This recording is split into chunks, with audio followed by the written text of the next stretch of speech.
ይቅርበለን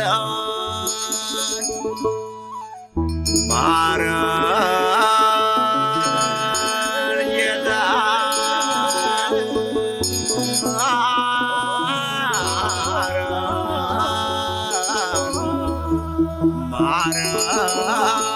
ማረን ጌታ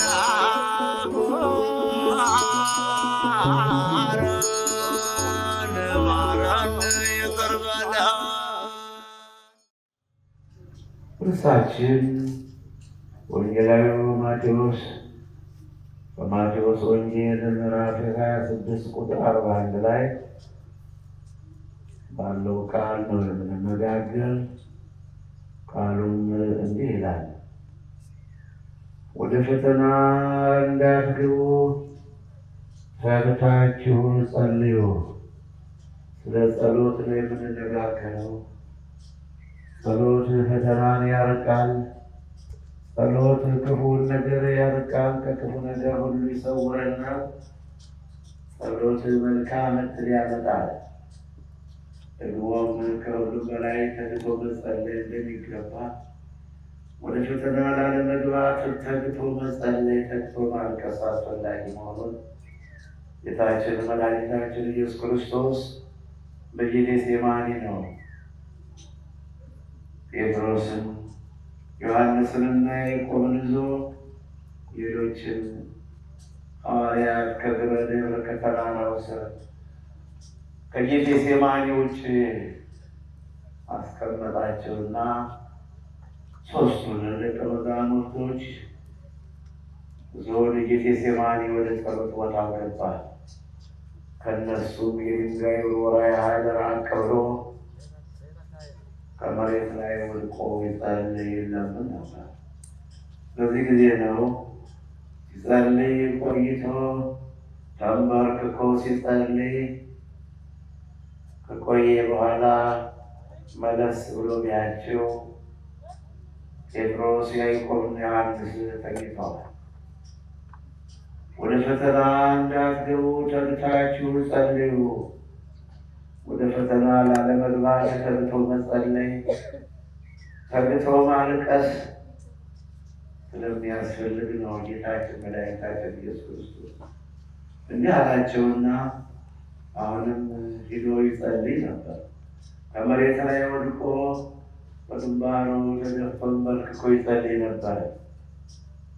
ጸልይ ቆይቶ ቢያቸውም ያው ተኝተው አገኛቸው።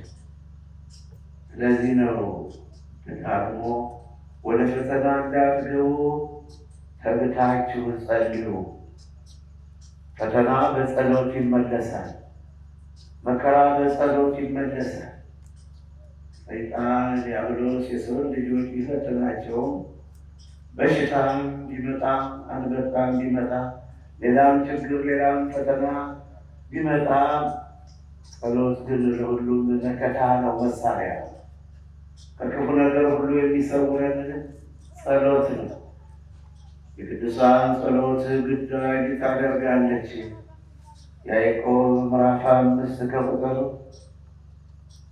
16 ላይ የቅዱሳን ጸሎት የጻድቅ ሰው ጸሎት በስራዋ ግዳጅ ታደርጋለች።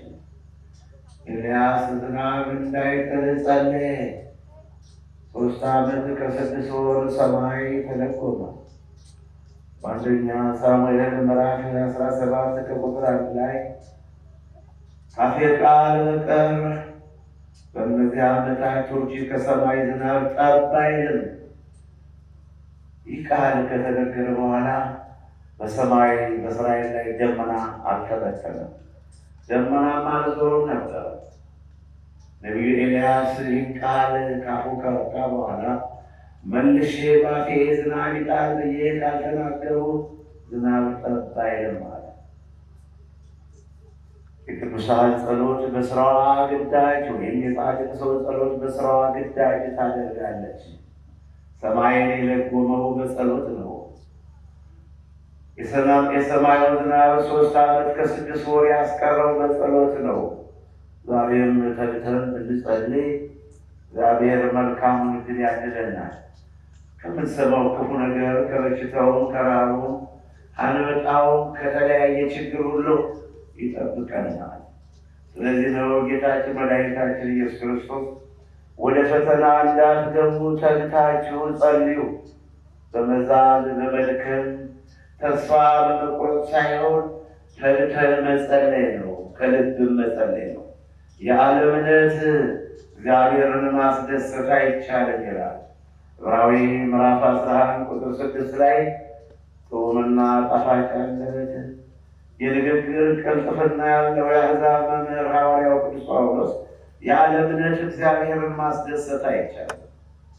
ኤልያስ ሰማይ ለቆም ብንል ከልቡ ስላመነ ነው፣ ፍቅር ስላለው ነው። የጌታ እግዚአብሔር ፍቅር ስላለው እግዚአብሔር ሆይ እኔው ስለ አምልኮት ቀንቻለሁ፣ ቃል ኪዳንህን አፍርሰዋል እያለ አንደኛ ነገሥት ምዕራፍ 19 ቁጥር 8 እስከ 13 ከልቡ ስለ ስሙ መከራን ስለሚቀበል ቢጸልይ ጸሎቱ ያደርግለታል።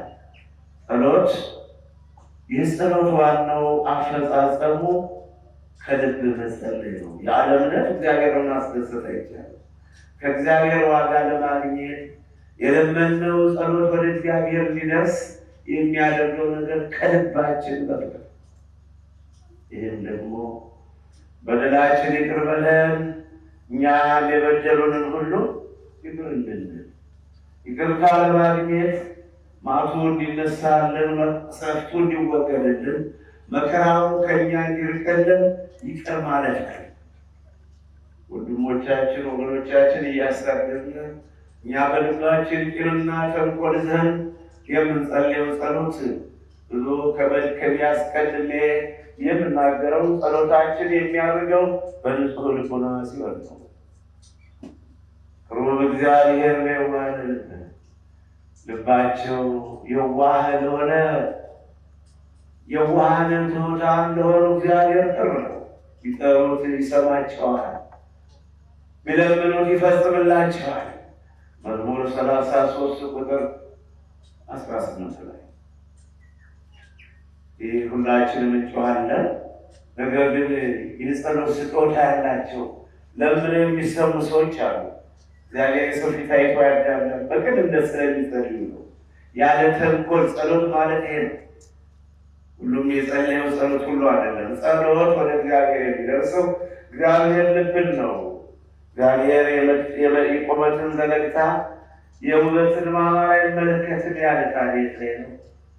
አንደኛ ሳሙኤል ምዕራፍ 16 ቁጥር 6 እና 7 ላይ ዳዊት ሲመረጥ ኤልያብን ቁመቱ ዘለግታውን የመልኩን ውበት አልፈልግም፣ እግዚአብሔር ልብን ያያል፣ ሰው ግን መልክን ይመለከታል ተብሎ የተጻፈው እግዚአብሔር የሚያይ የልብን ቅንነት ነው።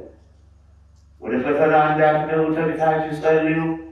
ጸሎት መጸለዩ መልካም ነው። ነገር ግን አፈጻጸሙ ዋናው ልብን ንጹሕ ማድረግ ነው።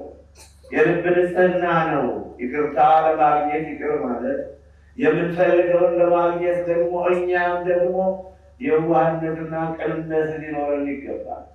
ለምኑ ይሰጣችኋል፣ በሩ አንኳኩ ይከፈትላችኋል፣ ሹ ታገኛላችሁ። ሁሉ በቅንነት ነው። በማቴዎስ ወንጌል ምዕራፍ 7 ቁጥር 7 ላይ ለምኑ ይሰጣችኋል። ተግቶ መጸለይ ያስፈልጋል። ወደ ጌታ መገስገስ ያስፈልጋል። እግዚአብሔርን መለመን፣ እንባን ማፍሰስ ያስፈልጋል። የእንባ ጸሎት ይቅርታ ለማግኘትም በማቴዎስ ወንጌል ምዕራፍ 26 ከቁጥር 75 ላይ ጴጥሮስ መራራ ልቅሶን አለቀሰ።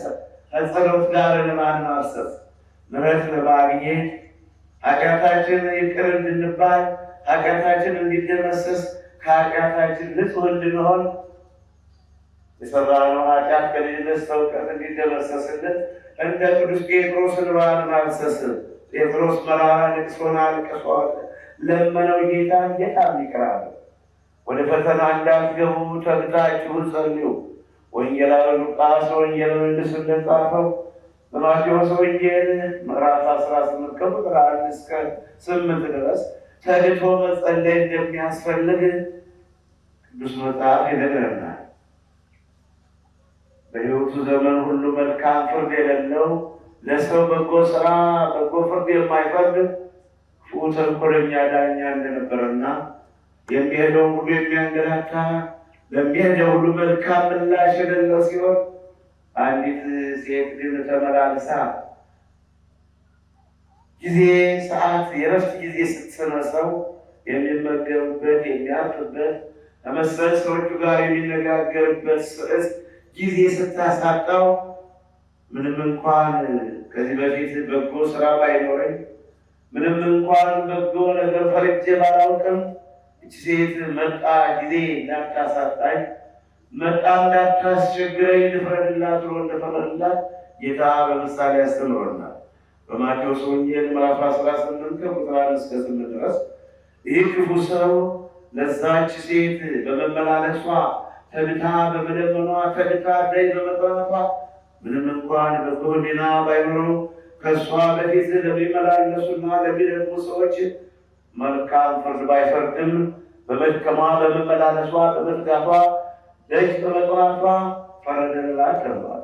እኛም ከእግዚአብሔር ምሕረት ለማግኘት ተግተን መጸለይ ያለብን ወገኖች፣ ወደ ፈተና እንዳትገቡ ተግታችሁ ጸልዩ። ተግቶ መጸለይ ነው። እየተመላለሰ ሴት ተኝተው አገኛቸው። ምን ነው ከኔ ጋር ጥቂት እንኳን ልትተጉ አይገባችሁምን? እንዴት ጥቂት መትጋት አያስፈልገንም? በሽታው ነው፣ ረሃቡ ነው፣ ችግሩ ነው፣ ፈተናው ነው። በሆኑ ምን እንደ ልብ እንድንሆን ምን መልካም ነገር አለና በጊዜው ሥጋ በመልበሳችን ምድረፋይን የፍዳ መቀበያ የመከራ መቀበያ አዳምና ሔዋን ከገነት ከወጡ በኋላ ይህ ያለንበት ዓለም የፍዳ መከራ መቀበያ ነው። እያለቀስን ተወልደናል። እያለቀስን በሕይወታችን ዘመን ሁሉ እያለቀስን እንኖራለን። መጨረሻም እያለቀስን ወደ መቃብር እንወርዳለን። ታዲያ ለዚህ ሕይወታችን ተግቶ መጸለይ ከዚሁም አያይዞ የማናውቀው ያላየነው ፈተና እንዳይደርስብንና ወይም በወሬ የምንሰማው እንዲሁ በመጽሐፍ የተጻፈው በነቢያት የተነገረው በላያችን እንዳይደርስብን አስቀድመን ተግተን መጸለይ። አዜናው 8ኛው እንዳታሳይ ድንግል ማርያም ምን ላደርግ ስትላቸው 8ኛው እንዳላይ የምለምነው ብቻ ነው። ከዛ ክፉ ዘመን እንዳንደርስ ጸሎት ነው። አሁን ወደ ፈተና እንዳትገቡ ተግታችሁ ጸልዩ።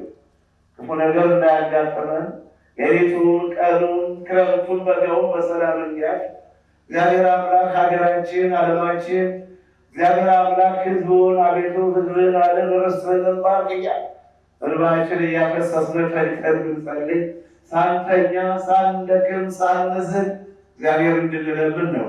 ጌታችን መድኃኒታችን ኢየሱስ ክርስቶስ ወደ ፈተና እንዳትገቡ ተግታችሁ ጸልዩ። ተግቶ መጸለይ ያስፈልጋል። በመድረክ ላይ ከቆምን ጀምሮ ብዙ ተነጋግረናል።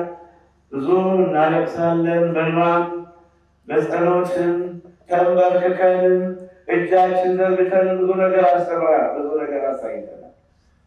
ወደ ውስጥ ገብተን ይሄ ነው ያለው ማለት ለእኔ ባይሰጠኝም ስጦታዬ ባይሆንም ነገር ግን አስቀድመን እጃችን ዘርግተን መጸለይ ወደ ሕያው አምላክ እንባቸውን አይቻለሁ፣ ጩኸታቸውን ሰምቻለሁ፣ ላድናቸው ወርጃለሁ እንዳለ የሠራዊት ጌታ እግዚአብሔር ዘጸአት ምዕራፍ 3 ቁጥር 7 ላይ እስራኤልን እንባቸውን አየሁት፣ አለቀሱ።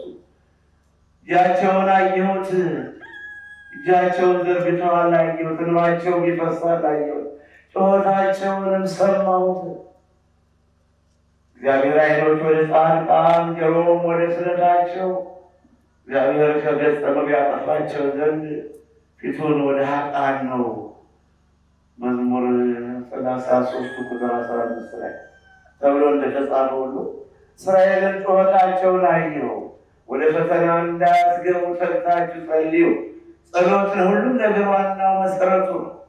መጀመሪያውም በመሀል ላይም ደግሞ አርፈንም ቁጭ ብለንም ቁመንም እየበላንም ተይዘንም ተቀምጠንም ተንበርክከንም ወደ ሕያው አምላክ መጸለይ ጊዜ በጊዜውም ያለ ጊዜውም በጊዜውም ያለ ጊዜውም ጽና፣ ምከር፣ አስተምር፣ ገስጽ። ሁለተኛ ጢሞቴዎስ ምዕራፍ 4 ቁጥር 2 ላይ በጊዜውም ያለ ጊዜው ቁመን የምንጸልይበት በቤተ ክርስቲያን ገብተን የምንጸልይበት በጸሎት ቦታ ገብተን የምንጸልይበት በስራ ጊዜም እየሰራን የህሊና ጸሎት ወዝህጎ ያነበ መዓልተ ወሌሊተ ሌሊትና ቀን ህጉን ያንሰላስላል። ሌሊት እንግዲህ ቢተኛም ተኝቶ ቀንም በስራ ላይ ሌሊትና ቀን ህጉን ያንሰላስላል። ወደ ፈተና እንዳትገቡ ተግታችሁ ጸልዩ። ታዲያ እንግዲህ እሱ በቸርነቱ ይማረን እንጂ የእኛ ልብ የቱን ያህል ተስተካክሎ ነው? የቱን ያህል ቅንነት ኖሮን ነው? በቅንነት ነው ወደ ጌታ መቅረብ። እግዚአብሔር አምላካችን ንጹሕ መስዋዕት ነው። እግዚአብሔር ወደ አቤልና ወደ መስዋዕቱ ተመለከተ። አቤል መስዋዕቱ ሲያዘጋጀው እግዚአብሔር ንጹሕ ባሕርይ ነውና ንጹሕ ነገር ይወዳል ብሎ ንጹሕ ነገር ያዘጋጅ። አምላካችን መስዋዕቱም ንጹሕ ነበር፣ አቤልም ልቡ ቅን ነበር። እግዚአብሔር ወደ አቤልና ወደ መስዋዕቱ ተመለከተ። ጸሎታችንም በእውነት ተገቢነት ያለው ትክክለኛ ጸሎት እንዲያው ለፈለግነው አይደለም፣ ለወደድነው አይደለም፣ ለመሰለን አይደለም። መጸለያ እውነቱን እግዚአብሔር የሚወደውን እግዚአብሔር የሚፈቅደውን የእግዚአብሔርን ፈቃድ እግዚአብሔር ይሁን ፈቃድ ይሁን ከዚሁም ላይ እንጂ በማቴዎስ ወንጌል ምዕራፍ 26 ምዕራፍ 26 ከቁጥር 39 እስከ 44 እነሆች ጽዋ ከኔ ትለፍ ይህም ያንተ ፈቃድ ይሁን እያለ ነው ጌታ ኢየሱስ ክርስቶስ ያስተማረ። የእሱ ፈቃድ ይሁን የሰማይ አባት ሆይ እያለ ነው እኛ መጸለይ የሚገባን። የእሱ ፈቃድ ነው፣ እውነታውን ነው፣ ትክክለኛውን ነገር ነው።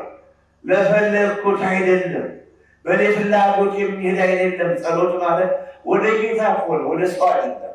በጉቦ በመማለድ የምናደርገው አይደለምና ለእግዚአብሔር እውነተኛውን ነገር ነው በነፍስ የሚገኘው በፍርድ ቀን ነፃ የሚያወጣው በክርስቶስ ዘንድ የማያሳፍረውን ነገር ነው መጸለይ ያለበት። ለዚሁም ደግሞ ተንተን መጸለይ አንደኛ በልብ ቅንነት ልብን ቅን አድርጎ የምንጸልየውን ነገር ደግሞ መጸለይ መለመን ያለብንን ነገር እውነቱን ይሄ ነው እግዚአብሔር አምላካችን የሚቀበለውን ነገር ይሄ ባካ ለሆነ ምንድነው ኃጢአተኛ እግዚአብሔርን አስጨነቀው ብለን ተማምረናል። መዝሙር 9 ቁጥር 24 ላይ ኃጢአተኛ እግዚአብሔርን አሳዘነው፣ አስቀየመው የማይገባውን በመለመን የማይደረገው በማድረግ አንድ ጊዜ ጻድቅ መስሎ ይገኛል፣ ሌላ ጊዜ ደግሞ ኃጢአት ይሰራል። ይልቅስ እውነቱን ብንከተል የእግዚአብሔርን ስራ እግዚአብሔር አምላካችን የምንለምነው የሚወደውን ነገር ነው መጠየቅ ያለበት። በእጃችን እንደምንሰራው በኃይላችን እንደምንፈጽመው ሁሉ ወደ እግዚአብሔር የምናደርገው ነገር እግዚአብሔር የሚወደውን ነገር ነው ማለት እውነቱን ነው ማድረግ ያለበት። ዝም ብለን ይሄ ብርሃን ጨለማ ይሆን ጨለማው ብርሃን ይሆን ብለን ሳይሆን ትክክለኛውን ነገር እርሱ የሚወደውን እርሱ የሚያስተማረን እቺ ጽዋ ከኔ ትለፍ ይሄም ያንተ ፈቃድ ይሁን የኔ አይደለም እያለ ያስተማር። ይሄ ለእኛ እንጂ ለእሱ አይደለም። በእሱ ማመን አለበትና ቅድመ ዓለም የነበረ ዓለምን ሁሉ ፈጥሮ የሚገዛ ዓለምን አሳልፎ ለዘላለም የሚኖር ጌታ ለእኛ ይህን ያስተማረን የእሱ ፈቃድ ተስፋ ማድረግ ያለብን። ለምንጸልየው ጸሎት ለምንሰራው ስራ እሱን ነው መጠየቅ፣ የእሱን ፈቃድ ነው መጠየቅ ያለብን። ካለዚያ ግን ውጤታችን አያምርልንም፣ ፍጻሜ የለውምና። ያዕቆብ ምዕራፍ 4 ቁጥር 14 እና 15 ላይ ወደዚህ ሀገር እሄዳለሁ፣ ዓመት እቀመጣለሁ፣ እግዚአብሔር ቢፈቅድ ነግጄ አተርፋለሁ፣ ዓመት እቀመጣለሁ በሉ እንጂ እንዲያው ጓዛችሁን ጠቅላችሁ ዝም ብላችሁ አትሂዱ። ዝም ብሎ በመሄድ የሚገኝ ውጤት የለም። ለሁሉም ለምንሰራው ስራ ሁሉ የእግዚአብሔር ፈቃድ መጠየቅ አለበት። ፈቃዱን መጠየቅ፣ በልብ በቅንነት መቅረብ፣ ተንኮልን መተው ነው። በማቴዎስ ወንጌል ምዕራፍ 5 ከቁጥር 23-24-25 ላይ ለእግዚአብሔር መባል ማቅረብ ወደ ቤተ መቅደስ ብትሄድ መጀመሪያ ከወንድምህ ጋር ተጣልተህ ከሆነ ወንድምህን ይቅር በለው፣ ተንኮልህን ቂምህን አውጥተህ ጣል። እግዚአብሔር የሚቀበለው ንጹሕ ነገር ነው። እንዳቤል ንጹሕ መስዋዕትን የሚቀበል ቂም ያለው ሰው፣ ተንኮል ያለው ሰው፣ ልቡ ክፋት ያለው ሰው፣ በሰው ዕድል፣ በሰው ሀብት፣ በሰው ክብር የሚገባ ሕግን የማይጠብቅ ሰው እግዚአብሔር መስዋዕቱን አይቀበለውምና መጀመሪያ ወደ እግዚአብሔር ቤት ወደ ቤተ መቅደስ ሄደህ መባ ከመስጠት ይልቅ አስቀድመህ ወንድምህን ይቅር በለው። ከወንድምህ ጋር ተስማማ፣ ከወንድምህ ጋር ታረቅ፣ ከወንድምህ ጋር ፍቅርን መስረት። እንዲህ ብታደርግ ልብህንም ገንዘብህንም ይመዘግብልሃል ጌታ። መባውንም ይቀበልሃል፣ አንተንም ይቀበልሃል። እግዚአብሔር የኃጢአትን ገንዘብ ተሰርቆ በዝርፊያ የተገኘውን ገንዘብ አይደለም የሚቀበል፣ በንጽህና በየዋህነት የተሰበሰበ በድካምና በመከራ የተገኘውን ምጽዋት ነው የሚቀበልና ወንጌላዊ ማቴዎስ እንዲህ ብሏል፣ አሁን ወደ ፈተና እንዳትገቡ ተግታችሁ ጸልዩ። እንግዲህ ሉቃስ ምዕራፍ 18 ከቁጥር 1 እስከ 8 ድረስ ተግታ በመጸለይዋ ዋጋ አግኝታለችና ተግቶ የለመነ ሰው እድሉ መልካም ይሆንለታል። በማቴዎስ ወንጌል ምዕራፍ 25 ከቁጥር 1 እስከ 13 ድረስ 10 ደናግሎች፣ 5 ሰነፎች ነበሩ፣ 5 ልባሞች ነበሩ። ሙሽራውን እየተጠባበቁ ከሙሽራው ጋር ለመግባት ዘይታቸውን መብራታቸውን አብርተው የ5ቱ ትርፍ ዘይት ነበራቸው። ሌሊቱ ሁሉ መብራቱ ሲበራ፣ ሰነፎች ግን ትርፍ ዘይት አልነበራቸው። መንፈቀ ሌሊት በሆነ ጊዜ ሙሽራው ሲጠባበቁ አምሽተው ከባድ እንቅልፍ ያዛቸውና በከባድ እንቅልፍ ተኙ። ጴጥሮስ፣ ያዕቆብና ዮሐንስ በጌቴሴማኒ ጌታ ሲጸልይ እንደተኙት ሁሉ ሙሽራውን የሚጠባበቁት እነዛ 10 ደናግሎች ከባድ እንቅልፍ ወስዷቸው በከባድ እንቅልፍ ላይ ወደቁ፣ ተኙ። ያን ጊዜ ጥሩምባው ተነፋ፣ ከበሮ ተመታ፣ የሙሽራው መምጣት ተሰማ። ሙሽራው መጥቷል የሚል ድምፅ ሲሰማ 5ቱ ልባሞች ዘይታቸውን ሞልተው ከሙሽራው ጋር ሊገቡ ሲዘጋጁ የ5ቱ ግን መብራታቸው ጠፋባቸው። እባካችሁ አበድሩን ብለው ለ5ቱ ለልባሞች ደናግሎች ቢጠይቋቸው ከእኛ የሚተርፍ አይደለም፣ ይህ ለእኛ ብቻ የተያዘ ነው። እናንተ ወደ ከተማ ሄዳችሁ ዘይት ግዙና ከሙሽራው ጋር ትገባላችሁ አሏቸው። ወደ ከተማ በመንፈቀ ሌሊት በሌሊቱ ከተማ ሄደው ሱቅ ሲጠባበቁ ወደ ሱቅ ገብተው ሱቅ ፈልገው ዘይት ለመግዛት ወዲያና ወዲህ ሲወጡና ሲወርዱ ሙሽራው ገባ። 5ቱ ልባሞች ደናግሎች አብረው ገቡ። ሰነፎች ግን ዘግይተው መጥተው ጌታ ሆይ ክፈትልን፣ ጌታ ሆይ ክፈትልን ይሉት ነበር። አላውቃችሁም ተመለሱ ነው። ወደ ፈተና እንዳትገቡ ተግታችሁ ጸልዩ። በትኩረት የምንፈልገውን ነገር ለማግኘት ከምንፈራው ነገር ለመዳን ትኩረት ያስፈልጋል።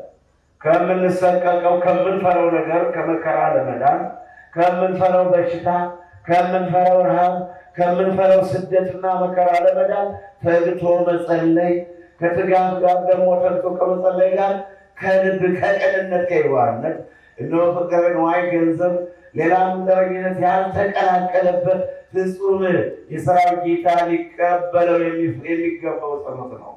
ሐዋርያት ይጸልዩት የነበሩትን ጸሎት፣ ነቢያት ይጸልዩት የነበሩትን ጸሎት የቅዱሳንን ጸሎት ነው። ቅዱሳን ለዓለም ለሚጸልዩት፣ ቅዱሳን ለመልክዓ ምድሩ ለተፈጥሮ ነው የሚያለቅሱት። ቅዱሳን በሰማይ ላይ ዝናቡን እንዳይከብድ፣ ወንዙን ከመጠን በላይ እንዳይፈስ፣ ከድንጋዩ አልፎ መሬቱ እንዳይሸረሽረው፣ ጎርፉም ተራራውን እንዳይጠርገው፣ በጋም አቧራ እንዳይበትነው ለተፈጥሮ ሁሉ ነው። በባህር ላሉ ፍጥረታት፣ በየብስ በምድረ በዳ ላሉ የእግዚአብሔር ስራዎች፣ ለእግዚአብሔር ለእጁ ስራዎች ሁሉ ነው የምናለቅሰው። ቅዱሳን የሚያለቅሱት ይህን ነው እግዚአብሔር የሚቀበለው። ለእኔ ብቻ ሳይሆን ለእኛ ብለን መጸለይ። አቤቱ በሰማይ የምትኖር አባታችን ሆይ እያልን ይቅርታ በደላችን ይቅር በለን፣ በደሌን ይቅር በለኝ፣ በደላችን ይቅር በለን እኛም የበደሉን ሁሉ ይቅር እንዳልን ወይም ይቅር እንደምንል እያልን ዓለምን በተመለከተ ስጋቸው ስጋችን ነውና ለፍጥረት ሁሉ እውነቱን ትክክለኛውን ነገር ሚዛናዊውን ነገር የማያሳፍረውን ነገር በሰውም በእግዚአብሔርም ዘንድ ቢሰማ የማያሳፍረውን ትክክለኛ ነገር በእግዚአብሔር መለመን ያለብን። ልንጸልይ የሚገባን እኛ መንፈሳውያን ሰዎች እንደ መንፈሳዊነታችን ትክክለኛውን እግዚአብሔር የሚወደውን ነገር መቼም ትክክለኛ ነገር የሚጠፋው የለም፣ እውነት የሚጠፋው የለም። አውቀን ካልተው ነው እውነትን ብዛት አትሽታት። መጽሐፈ ምሳሌ ምዕራፍ 23 ቁጥር 23 ላይ እውነት የሚጠፋው የለም፣ የሚጠፋው ካለ ምን አባትህን ጠይቅ ይነግርሃል፣ ሽማግሌዎችን ጠይቅ ያስረዱሃል ይላል። ዘዳግም ምዕራፍ 32 ቁጥር 7 ላይ አባቶችን ጠይቅ፣ ሽማግሌዎችን ጠይቅ ያስረዱሃል፣ ያስገነዝቡሃል ስለተባለ ያልገባን እውቀት ያላቸውን ሰዎች እውነቱን በመጠየቅ ወደ ፈጣሪ ወደ ጌታ ወደ ሰራዊት አምላክ መገሰጽ ማልቀስ ያስፈልጋል። እንግዲህ ከኔ የሚጠበቀው ወደ ፈተና እንዳትገቡ ተግታችሁ ጸልዩ። ተግቶ መጸለይ ተግቶ ማልቀስ ያስፈልገናል። 5ቱ ልባም ደናግሎች ከሙሽራው ጋር ተግተው አስፈላጊውን ነገር ይዘው በመዘጋጀት ተግተው በመጠበቅ ከእንቅልፋቸው ነቅተው አብረው ገብተዋል። 5ቱ ሰነፎች ግን ስላልተዘጋጁ ስላላሰቡበት መጀመሪያም ሙሽራውን እየተጠባበቁ ከባድ እንቅልፍ ያዛቸው፣ መተኛት በማይገባቸው ሰዓት ተኙ። ያም ሆነና ደግሞ ነቅተው እንኳን ተዘጋጅተው አስፈላጊውን ነገር ዘይቱን ሞልተው መብራታቸውን አብርተው እንዳይገቡ በከባድ እንቅልፍ ተይዘው እንዲሁም ደግሞ በድክመት በዝለት በስንፍና አስፈላጊውን ነገር ባለማዘጋጀታቸው ባለመያዛቸው ያው ዕድል ፈንታቸው የሰነፎች ምሳሌ ሆነው ሲነበብ ሲነገር ስንማማርበት እንኖራለን። ትንቢተ ዮናስ ምዕራፍ 1 ቁጥር 6 ላይ እነሆ ምነው ተኝተሃል፣ እማንተኛበት ዘመን ነው። ስለዚህ ነው ነጋ መሸ መሸ ነጋ ጠባ ያለ ተራራ ወርደን የምናስተምራችሁ በቀጥታ ስርጭት ካርዳችን ሞልተንም እያለቀስን የምንነግራችሁ ዘመኑ አሳሳቢ በሆኑ ነው። አሳሳቢ ዘመን ነው። በምን ሆነ በምን ስጋ የለበስነው ለመከራ ነው። የለበስነው ስጋ ፈራሽ በስፋሽ ነው፣ አላፊና ጠፊ ነው። ትውልድ ነበረ ይላል ጥበበኛው ሰለሞን። ከዚህ በፊት ትውልድ ነበረ፣ አሁንም ትውልድ አለ። ትውልድ ደግሞ ወደፊትም ትውልድ ያልፋል፣ ማለፋችን አይቀርምና ይህን ታዲያ ኃላፊ ወደማንመለስበት ሳለ ሐሰት ለምን ውሸት ለምን ክህደት ለምን እንሳሳታለን? ይሄ ስጋ ለብሰናልና እንዲያው ስጋ ለብሰናልና መቼም ደካማ ስጋ ለብሰን በደካማው ስጋችን የመሳሳት እንዲያው ስህተትን ማን ያስተውላታል እንዳለ ነቢዩ ዳዊት ስህተትን ማን ያስተውላታል ይላል መዝሙር 18 ቁጥር 12 ላይ። መቼም ከማስተዋል ሀልቀማ ጠሩ እንኳን ብንሳሳት ይቅር በለኝ ማለት ስህተትን ማወቅም ወደ ጌታ መቅረብ ያስፈልጋል። ጌታዊ ማረን ማለት ነው ከኛ የሚጠበቀው። በስህተት ላይ ስህተት መጨመር፣ በድፍረት ላይ ድፍረት መጨመር እግዚአብሔር ሰው አይደለም አይደለም። ይሄ ከሐሰት የማያገር ዘንድ እግዚአብሔር ሰው አይደለም። ዘኍልቍ ምዕራፍ 23 ቁጥር 19 እንደኛ ይሆን ዘንድ እግዚአብሔር እንደኛ አይደለም። የእኛን አስተሳሰብ አይታችሁ እንደፈለጋችሁ ናብረት ተዘቀና ተመለስ ግቢት ድሚ አይደለም። እግዚአብሔር አምላካችን እውነት ነው። እውነትም ሕይወትም መንገድም እኔ ነኝ። በዮሐንስ ወንጌል ምዕራፍ 14 ቁጥር 6 ላይ እውነትም መንገድም ሕይወትም እኔ ነኝ። እንግዲህ እግዚአብሔርን ስናስበው ሁልጊዜ እውነተኛ ሆነን መቅረብ ከኛ ይጠበቃል። ለማንም ለምንም ሳንል ትክክለኛዋን ስለ እግዚአብሔር ብለን እግዚአብሔር የፈጠረውን ፍጥረት ሁሉ ክፉን ክፉ በጎውን በጎ እንድንል ነው። ክፉን ክፉ በጎውን በጎ ብለን ወደ ያው አምላክ ማልቀስ ማልራት ክፉን ልቦና ስጠው ማረው ይቅር በለው እያልን እንጸልያለን።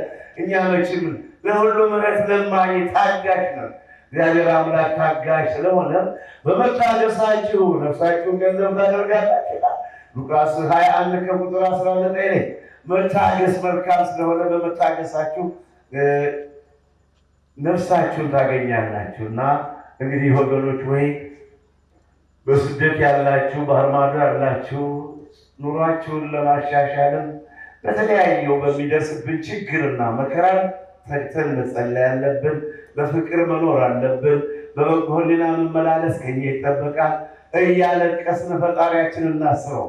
መቼም ሲነጋም ሲጠባም ደስ የሚያሳይ ነገር አይታይም። ታዲያ ለዚህ ፈራሽ በስባሽ ስጋ እያለቀስን እያነባን እንባችን እያፈሰስን ጌታ ሆይ አቤቱ ሕዝብህን አድን፣ ርስትህንም ባርክ፣ ሰላምንም ስጠን እያለ በዮሐንስ ወንጌል ምዕራፍ 14 ቁጥር 27 ላይ እነሆ እኔ ሰላምን እሰጣችኋለሁ፣ እኔ የምሰጣችሁ ሰላም ዓለም እንደሚሰጣችሁ አይደለም ተብሏል። በእውነቱ የእሱን ሰላም እንፈልገው።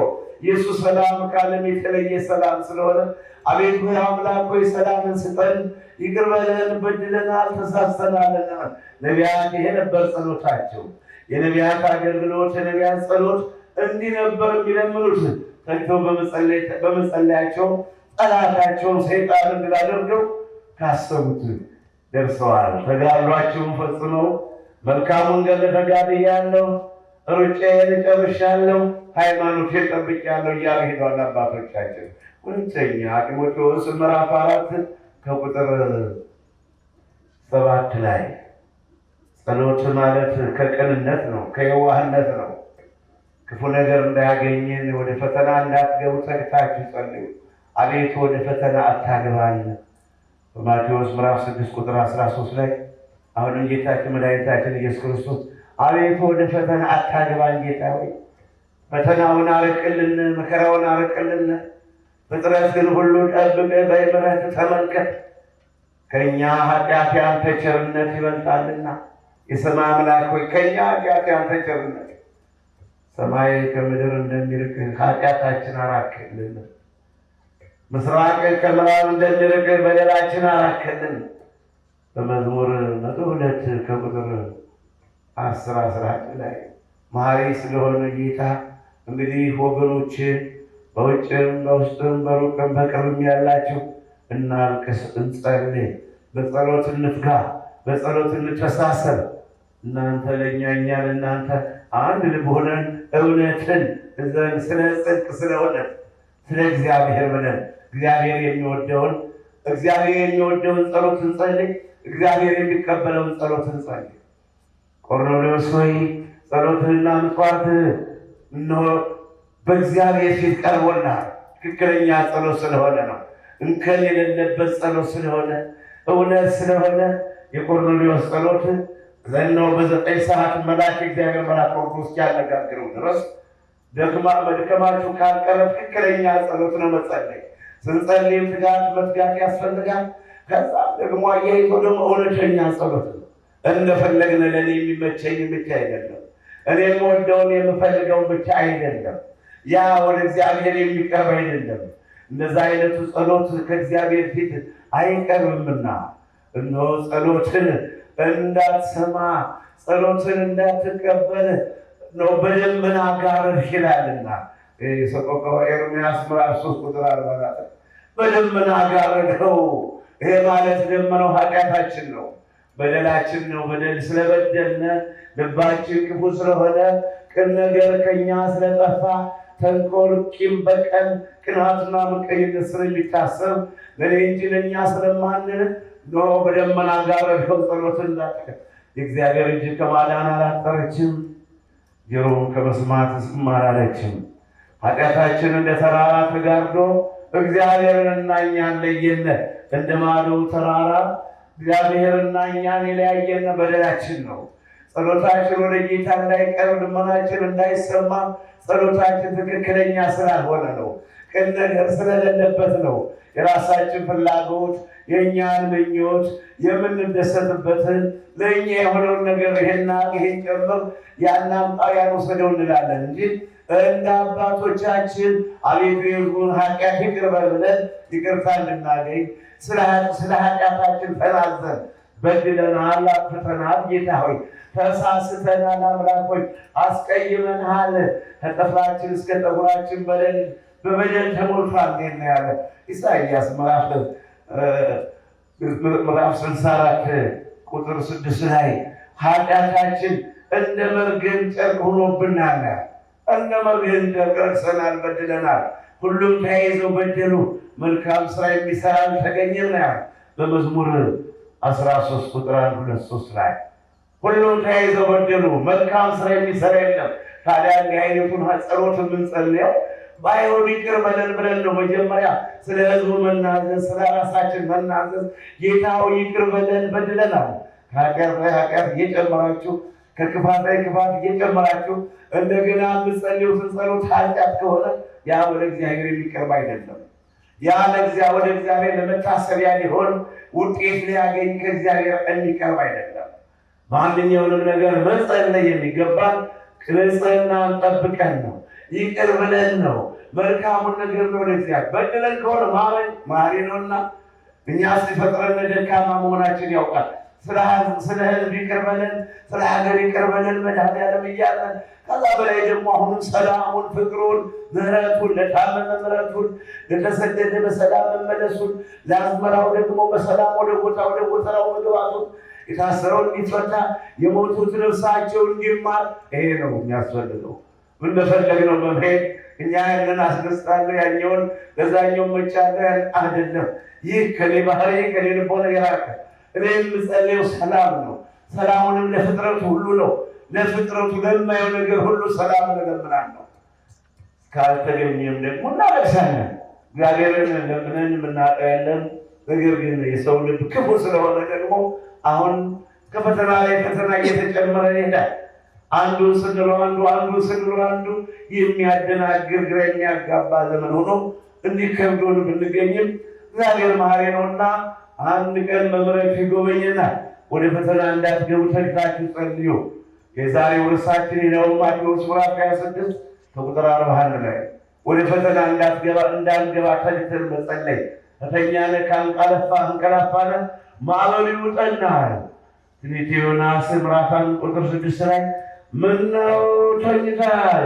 ተነስና ፈጣሪህን ለምን ይቅር ይለን እንደሆነ ማዕበሉ እንዲነሳ ማዕበሉን ጸጥ እንዲል ንፋሱ እንዲቆም ማዕበሉን ጸጥ እንዲል ነበር ያሉት የተርሴስ መንገደኞች። ምነው ተኝተሃል ዮናስ? እስካሁን እኮ ልካ ተኝተሃል። እኛ ጣይጣን ግራ ገብቶን በሞትና ሕይወት መካከል እየተጓዝን እኛ ማዕበሉ እየደነፋ ሞገዱ እየዘለለ ባህር ከመርከባችን እየገባ አሁን ካሁን ሰጠምናለ ቀልም እያል ለካን ተኝተሃል እስካሁን። ምነው የተኛችሁ የደነዘዛችሁ ካለ ተነሱ ከነዋ ማቄት አንተ የተኛህ ንቃ ከሙታንም ተነሳ ክርስቶስ ያበራልሃል ተብሎ የተጻፈው ኤፌሶን ምዕራፍ 5 ቁጥር 14 ላይ አንተ የተኛህ፣ አንተ ያንቀላፋህ፣ አንተ በነዋ ማቄት በተለያየ ስጋዊ ጥበብ የተኛ ተነስና ንቃ፣ ፈጣሪ የለምን ማዕበሉ እንዳይበላን ሞገዱ እንዳይመታን አወዳደቃችን እንዳይከፋ ተብሎ ዮናስ ተነስቶ ወደ እግዚአብሔር በመለመኑ ማዕበሉ ጸጥ ብሏል። እውነቱን በመግለጡ ማዕበሉ ጸጥ ብሏል። በአንደኛ ሳሙኤል ምዕራፍ 26 ከቁጥር 12 ላይ እንዲህ የሚል ተጽፏልና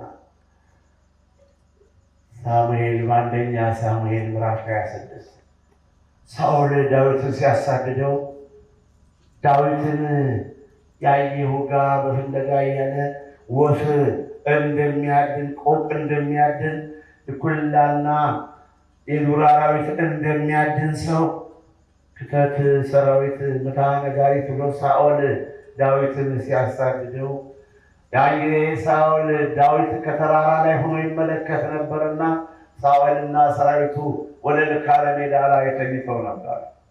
ዳዊትም ተከታዮቹን ይዞ መንፈቀ ሌሊት ሲሆን ሲመሻሽ ሌሊቱ ሲከብድ ሰራዊቱን ሰንጥቆ ገባና ከሳኦል አናት የተተከለውን ጦርና የውሃውን መጠጫ ኮዳዊ መንቀሉን ይዞ ወደ መጣበት ተመለሰ።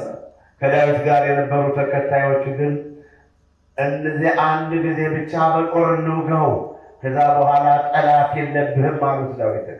ነቢዩ ዳዊት ግን እግዚአብሔር የቀባውን እግዚአብሔር ይግደል ይውሰደው፣ እኔ እጄን አልጭንበትም ብሎ የንጉሱን የሳኦልን ጦርና ኮዳ ብቻ ይዞ ሄደ። ሲነጋጋ ንጉሱ ሳኦል ሆይ ምነው ታሳድደኛለህ? ሰው ወፍን እንደሚያሳድድ አዳኞች ወፍን ቆቅ እንደሚያሳድዱ ምነው ነፍሴን አስጨነቃት ይለው ነበር። ሳኦልን ገረመው። በዳዊት ትዕግስት፣ በዳዊት መሐሪነት፣ በዳዊት ቻይነት ተገረመ። ይህ ሁሉ የሆነው ግን ሳኦል እና ሰራዊቱ በከባድ እንቅልፍ ተኝተው ነበር ይላል። በአንደኛ ሳሙኤል ምዕራፍ 26 ቁጥር 12 ላይ ሳኦልና ሰራዊት በጣም ተኝተው ነበር። ከባድ እንቅልፍ ይዟቸው ነበር። እንቅልፋቸው ስለከበደ ያንን ሁሉ ሰራዊት ጥሶ ሲሄድ ከንጉሱ ከትራሱ ላይ ጦሩንና ኮዳውን ይዞ ሲሄድ ቀና ብሎ የተመለከተ የሰማም አልነበረም። እርሳችን ወደ ፈተና እንዳትገቡ ተግታችሁ ጸልዩ። ወደ ፈተና እንዳትገቡ ተግቶ መጸለይ፣ ነቅቶ መጸለይ፣ እግዚአብሔርን ማሰብ ያስፈልጋል። እንግዲህ ትምህርታችን በዚህ እናጠቃለው። ለጸሎት እንዘጋጅ። እግዚአብሔር አምላካችን የተማረውን ትምህርታችን በልቦናችን ያሳድርልና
ማርያም ወላዲቱ ዛሬ የሚያለቅሱ ብፁዓን ናቸው እናልቅስ ወገኖቼ።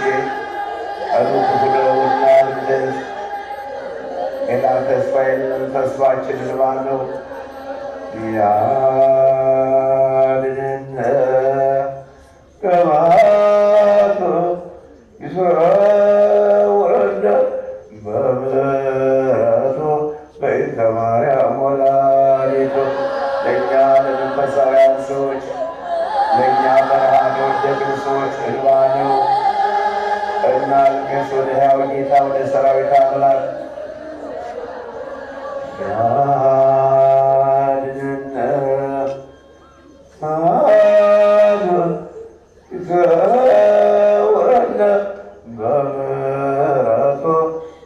ማርያም ወላዲቱ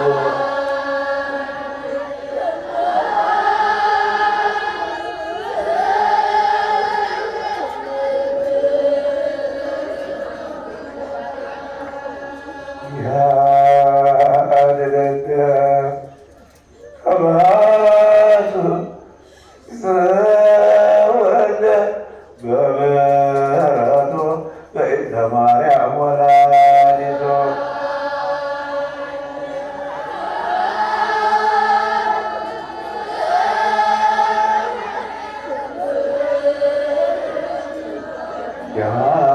ያድነን ከመዓቱ ይሰውረን በምሕረቱ በእንተ ማርያም ወላዲቱ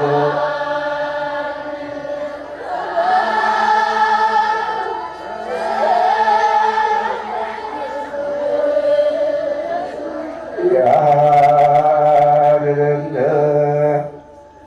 ከመዓቱ ይሰውረን በምሕረቱ በእንተ ማርያም ወላዲቱ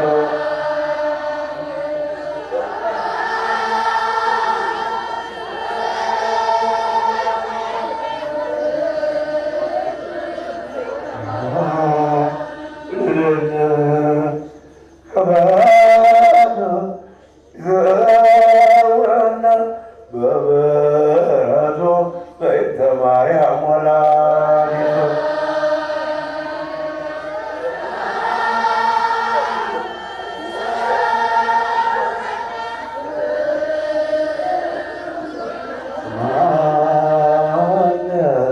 አምላክ ነው መድኃኒነ ስምዐ ለበሉ ቃላት ሁሉ ስምዐነ አምላክ ነው መድኃኒነ ክፉ ዘመን ነው። ስምዐነ አምላክ ነው መድኃኒነ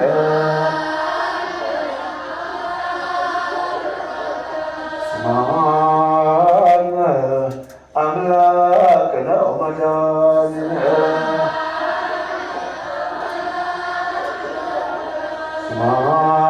ስምዐነ አምላክ ነው መድኃኒነ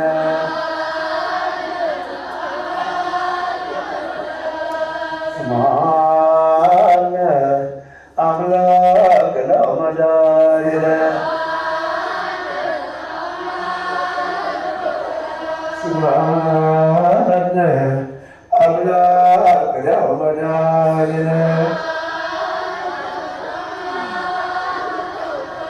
ስምዐነ አምላክ ነው መድኃኒነ ስለኔም ጸልዩ ስምዐነ አምላክ ነው መድኃኒነ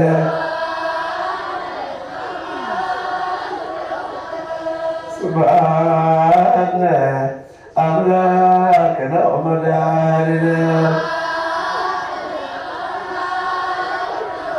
ስምዐነ አምላክ ነው መድኃኒነ እናልቅስ ወገኖቼ በእውነት እግዚአብሔርን የምትወዱ ስምዐነ አምላክ ነው መድኃኒነ የምትወዱትና የሚወዳቸው አልቅሱ አምላክ ነው መድኃኒነ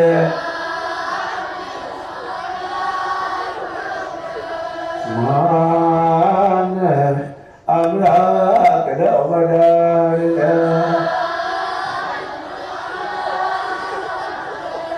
ስብሐነ አምላክ ነው መድኃኒነ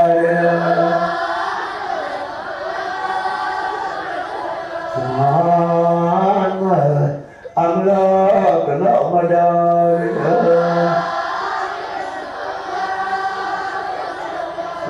ስብሐነ አምላክ ነው መድኃኒነ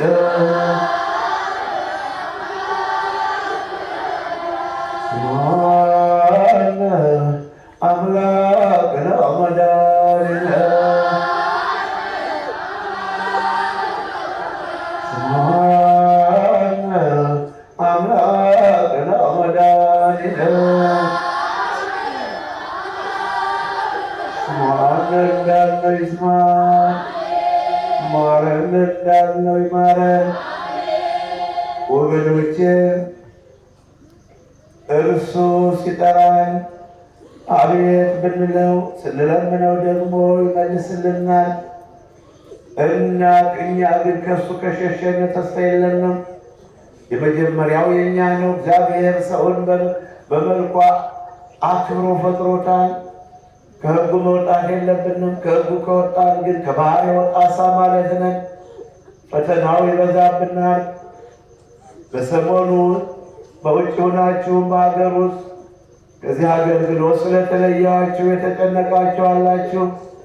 ሌላ ክፉ ነገር አልደረሰብኝም፣ ባህታዊ መንፈሳዊ በመሆን መጠን ስለከበደ ብቻ ነው የቀረሁት፣ ሌላ አልታመምኩም፣ ሌላም ነገር ያጋጠመኝ ነገር ግን ከበደኝ፣ ስለከበደኝ ቀረው። አሁንም በተለያየ ቦታ ጥያቄያችሁ ስለበዛ ነው እስኪ ልታያችሁ ብዬ ወጣሁት እንጂ አንገቴን ደፍቼ ማልቀሱ ስለሚሻለኝ ነው። አንገቴን ደፍቼ ባለቅስ ይሻለኛል ብዬ ማልቀሱን ፈልጌ ነው። ቶት ከእናንተ የተለየሁት እንጂ ሌላ የቸገረኝ የገጠመኝ ችግር የለም። እንደምታስቡኝ መድኃኒዓለም በምሕረቱ በቸርነቱ ያስባችሁ። በውጭ ሀገር ሆናችሁ የምታለቅሱልኝ የምታስቡልኝ ምን አገኛቸው፣ ምን ሆናቸው፣ ምን ችግር ገጠማቸው የምትሉ በእውነት አክሊሌ ክብሬ ብላችሁ ያንሰኛል። በመንፈስ ቅዱስ ብቻ በመተዋወቅ በሥጋ ዝምድና ሳይኖረን ወይም በብሔር በቋንቋ ሳንገናኝ የገንዘብ አገልግሎትን የሰጥቻችሁ ውደዱኝ ብዬ ሳይሆን በመንፈስ ቅዱስ ብላችሁ የምትወዱኝ በእውነት ከማንኛውም ሰው በላይ በውጭ ሀገር ሆናችሁ አብረውኝ ካሉት በላይ ብለውም አያሳፍረኝም። አብረውኝ ካሉት በላይ በውጭ ሀገር ሆናችሁ የምታለቅሱልኝ እኔ አሁን ባስደስታችሁም ባላስደስታችሁም ስለ እናንተ ነው የወጣሁት። መውጣት አልፈለግኩም፣ ማልቀስ ነው የፈለግኩት፣ መጸለይ ነው የፈለግኩት ዝም ብዬ። ነገር ግን ስለተጨነቃችሁ ወጥቻለሁ። እግዚአብሔር እንዳስባችሁ በመልካም ነገር ቸሩ መድኃኒዓለም በበጎ ነገር ያስባችሁ። አባታችን ሆይ በሰማይ የምትኖር ሰማይ ይቀደስ መንግሥትህ ትምጣ ፈቃድህ በሰማይ እንደሆነች እንዲሁም በምድር ትሁን። የዕለት እንጀራችንን ስጠን ዛሬ፣ በደላችንን ይቅር በለን እኛም የበደሉንን ይቅር እንደምንል፣ አቤቱ ወደ ፈተና አታግባን ከክፉ ሁሉ አድነን እንጂ የመንግሥት ያንተ ናትና ኃይል፣ ክብር፣ ምስጋና ለዘላለሙ አሜን። እመቤታችን ቅድስት ድንግል ማርያም ሆይ በመልአኩ በቅዱስ ገብርኤል ሰላም እንልሻለን። በሐሳብሽ ድንግል ነሽ፣ በሥጋሽም ድንግል ነሽ። አሸናፊ እግዚአብሔር እናት ሆይ ሰላምታ ለአንቺ ይገባሻል። ከሴቶች ሁሉ ተለይተሽ አንቺ የተባረክሽ ነሽ።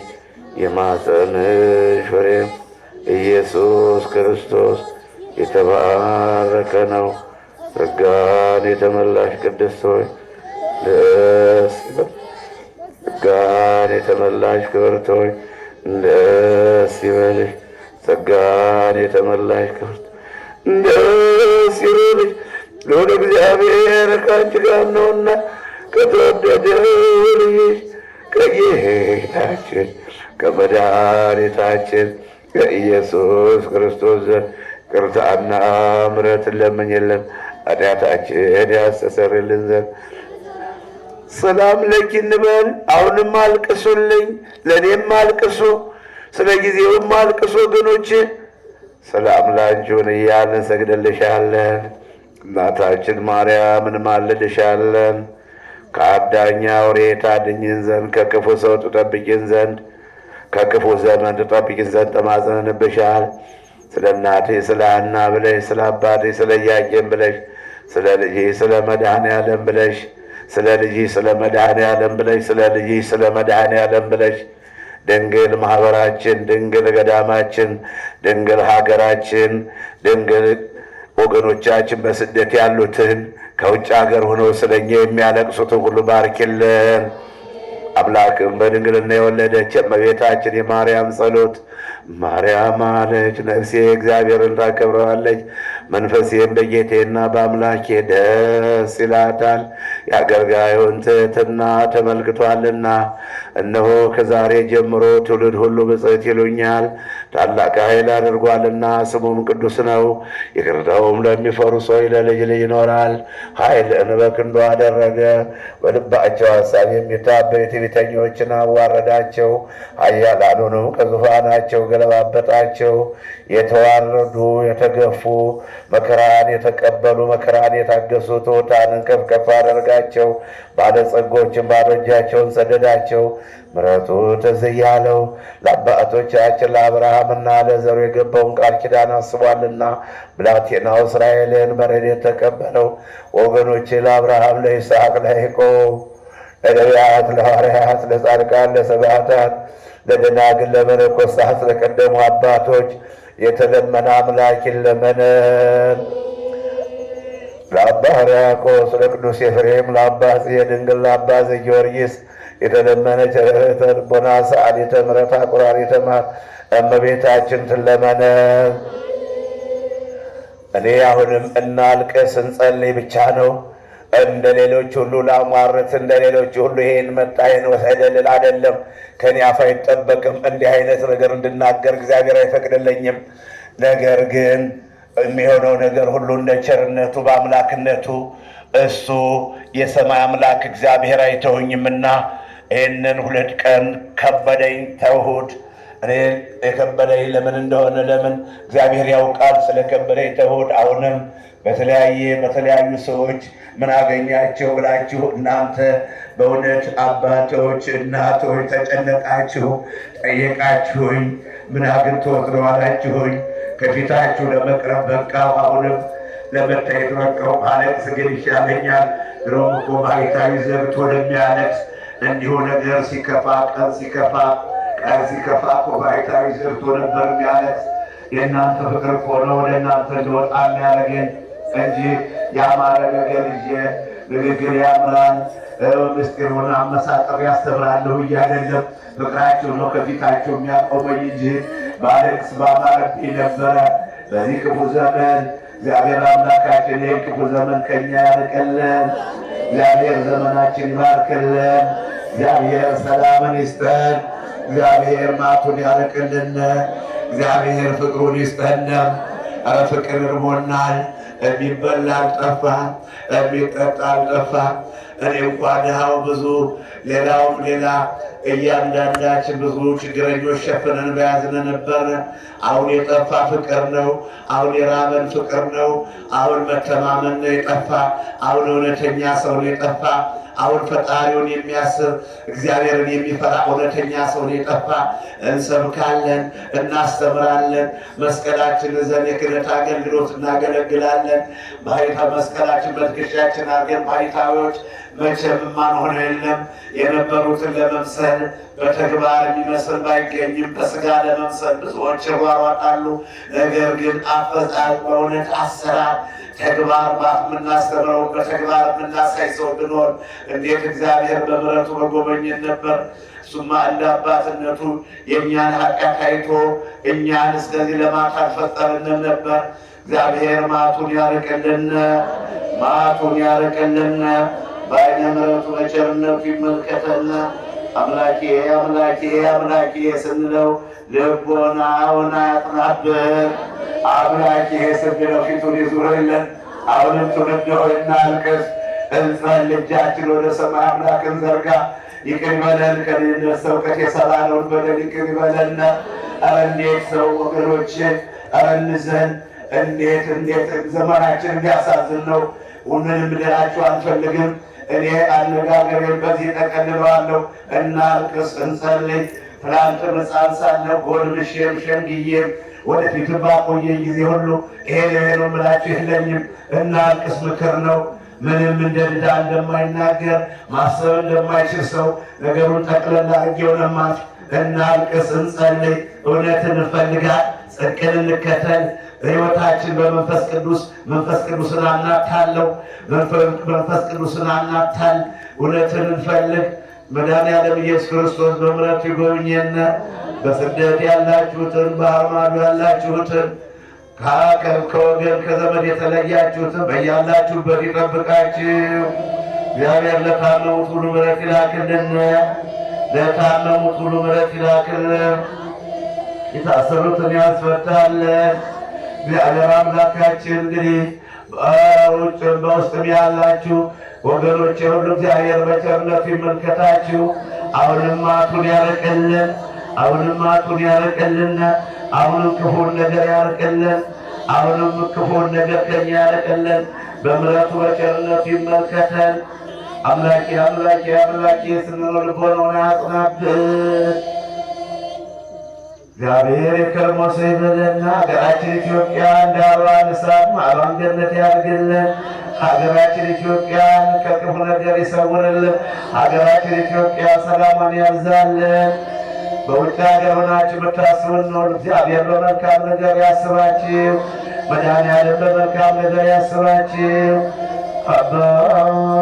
አባታችን ሆይ በሰማያት የምትኖር ስምህ ይቀደስ፣ መንግሥትህ ትምጣ፣ ፈቃድህ በሰማይ እንደሆነች እንዲሁም በምድር ትሁን። የዕለት እንጀራችንን ዛሬ በደላችንን ይቅር በለን እኛም የበደሉንን ይቅር እንደምንል። አቤቱ ወደ ፈተና አታግባን ከክፉ ሁሉ አድነን እንጂ መንግሥት ያንተ ናትና ኃይል፣ ክብር፣ ምስጋና ለዘላለሙ አሜን። እመቤታችን ቅድስት ድንግል ማርያም ሆይ በመልአኩ በቅዱስ ገብርኤል ሰላምታ ሰላም እንልሻለን። በሐሳብሽ ድንግል ነሽ፣ በሥጋሽ ድንግል ነሽ። የአሸናፊ እግዚአብሔር እናት ሆይ ሰላምታ ይገባሻል። ከሴቶች ሁሉ ተለይተሽ አንቺ የተባረክሽ ነሽ። የማኅፀንሽ ፍሬ ኢየሱስ ክርስቶስ የተባረከ ነው። ጸጋን የተመላሽ ቅድስት ሆይ ደስ ይበልሽ። ጸጋን የተመላሽ ክብርት ሆይ ደስ ይበልሽ። ጸጋን የተመላሽ ልዑል እግዚአብሔር ከአንቺ ጋር ነውና ከተወደደው ልጅሽ ከጌታችን ከመድኃኒታችን ከኢየሱስ ክርስቶስ ዘንድ ይቅርታና ምሕረትን ለምኝልን ኃጢአታችንን ያስተሰርይልን ለዘላለሙ አሜን። ጌታችን መድኃኒታችን ኢየሱስ ክርስቶስ የካህናት አለቃ ለሐዋርያትም ሥልጣን የሰጠ አባቶች፣ ካህናት፣ ወንድሞች፣ ዲያቆናት፣ ወንዶችም ሴቶችም ከዚህ የተሰበሰባችሁ በአርማዶ ያላችሁ ከኃጢአት ማሰሪያ የተፈታችሁ ነፃ የወጣችሁ ሁኑ። እኔንም እናንተን ወደ መንግሥተ ሰማያት የበቃን የተዘጋጀን ያደርገን። በማረነ ክርስቶስ 12 ጊዜ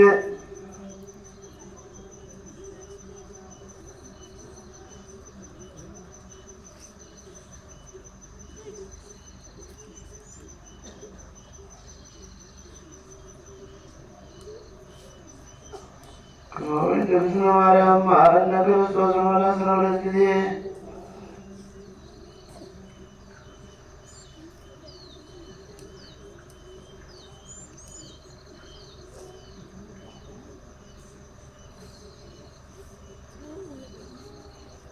ኢየሱስ ክርስቶስ ኃጢአት የኃጢአት ሁሉ ዝከ ስናውቅ በድፍረት ሳናውቅ በስህተት በሌሊት በገግራ የሠራነውን የሠራ ኃጢአት እግዚአብሔር ይፍታ።